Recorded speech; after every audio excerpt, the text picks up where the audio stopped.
Hi everyone, welcome back. I hope you're doing really well. I hope you're having a great week. So today I'm doing a fluid art creation.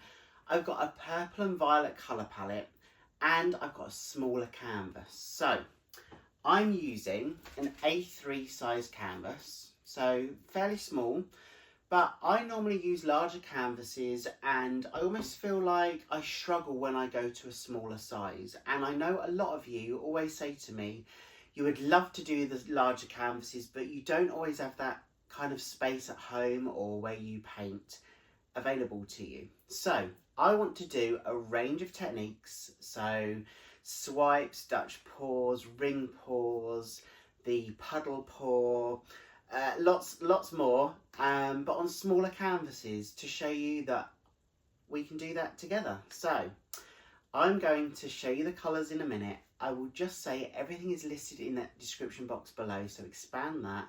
You'll see the names of the brands of the paints that I use, the ratios that I use, and lots more information, so check that out as well. And one final thing, a big thank you for you to be here with me. It means the world, so thank you for joining me every single week. So what do we always say? Let's see what we can create. Okay, so let me show you the canvas first. So it's a size A3 and I'm using the Loxley Ashgate brand. It's already double primed, so the canvases come ready primed. I don't need to do anything else. You can see it's all stapled on the back. They're my canvases that I'm going to use. So the colour palette, I'm going to use a range of these colours. They might not be in every single creation that I'm going to do in this series, but I am sticking with the purple and violet theme. So you can see I've got Arteza, the pearl lilac, and I've got all the other colours here. I've got the Amsterdam permanent blue violet. I've got the Amsterdam ultramarine violet light and the Amsterdam ultramarine violet. So they're the main part of the colour palette, the violets and the purples. And then the two metallics that I'm going to use are by Pebeo Studio acrylics, the iridescent precious gold and the iridescent silver. So I will list all of those in the description box just so you can see them. That's going to be my colour palette. Let me just show you a close-up. So they're the colours. That's the canvas. Let me show you the colours all mixed up. So I am using a pouring medium. I'm using O-Troll by Floetrol. I'm using some water and I'm using the paint. So for all of these, the ratio is 1 part paint, 1 part water, 3 parts pouring medium. So that's for each of these colours, and you can see that when they run off the spatula, they do leave a little bit of a trace and then it disappears. And that's the same for all of these colours. Runs off the spatula, leaves a little bit of a trace and then just disappears. And that's the consistency that you're looking for. Almost like, I guess, describe it as like runny honey. Just goes off the spatula and disappears for all of these colours. So they're all my colours mixed up. So the ratio 1-1-3, 1 part paint, 1 part water, 3 parts pouring medium. My canvas is there ready and my colour palette is here. Let's go. So today I'm using a split cup, and as you can see I've got 3 different compartments within this cup. But I'm not just going to place one colour in each compartment. I'm going to mix it up a little bit and add a couple of colours, well, maybe 3 different colours in each section. So those colours will be really infused when they're tilted out of the cup onto the canvas. So I'll show you now how I take the paint and place them in each of those sections, and then you'll get an idea of how much I'm splitting into each section.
I think this is going to be really fun. I'm pleased that I've not just stuck with one colour in one section.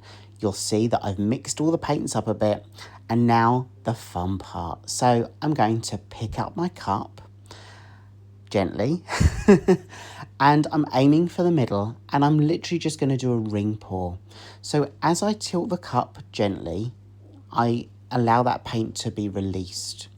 And as I do that, I'm just going round in a circle, and I repeat that until all of that paint has gone from the cup to the canvas.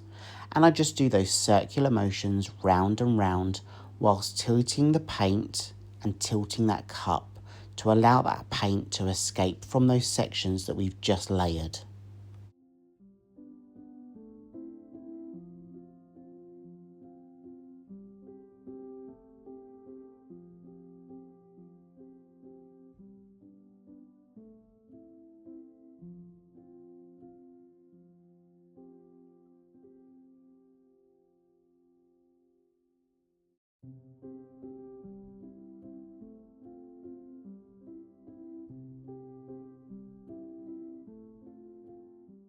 Okay, so that's all of the paint from the cup. I'm just doing 2 more rounds, a few more circles, and I'm going to ensure that I try not to drip the paint. There we go, saved it. There's the close-up, that's what I've achieved. I'm just going to use my torch to pop any air bubbles. So those bubbles are popped. I'll show you from my perspective. You can see that mixture of gold there, just peeking through with those violets and purples. And now it's about opening up this pattern, opening up these rings. So all I do is I pick up the canvas and I tilt it in a circular motion. And you can see how that paint is traveling. It's opening up, it's spreading across the canvas, and as it's opening up, those lines are also opening up. And then it's at that point that I'm moving the canvas round, and then I decide to tilt the paint over one edge and down the side, bring that paint back on itself, and then use that volume of paint to cover the rest of that canvas surface area. So that's all I'm doing, and I'm just tilting and moving that canvas as I go. But don't be in any rush to do that, just allow yourself some time, allow yourself to see how that paint is flowing. Allow yourself to just be in that present moment and see how those lines are really opening up and watching how that pattern transforms.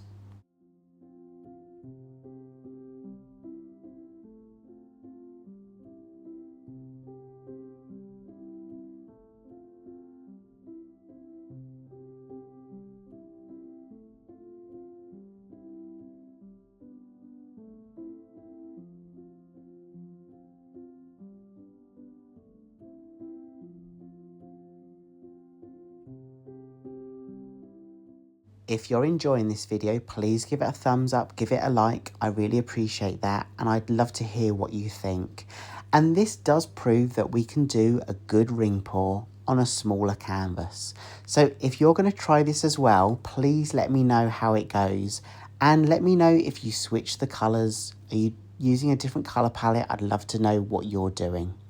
So I will add just a little bit more paint in that corner there because the flow of the paint has kind of really stopped. So I'm going to use a bit of a flow extender. And what that means is I'm adding some paint on my canvas to allow the other paint to grip to it, to allow it to travel to that corner.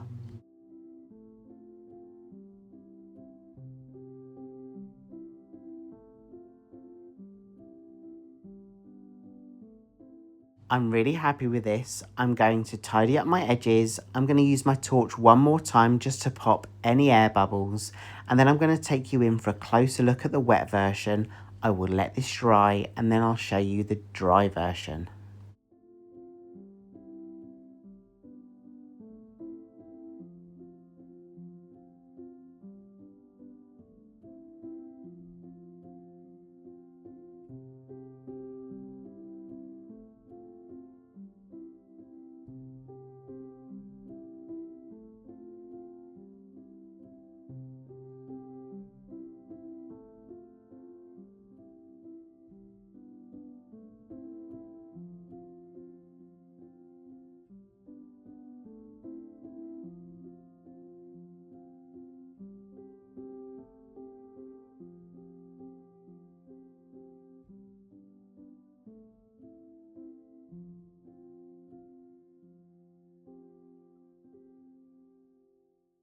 I don't only love how those circles and those rings have been stretched out, but I love seeing how all those colours really work together and how they create different kind of tones, in turn making it kind of more depth within this piece.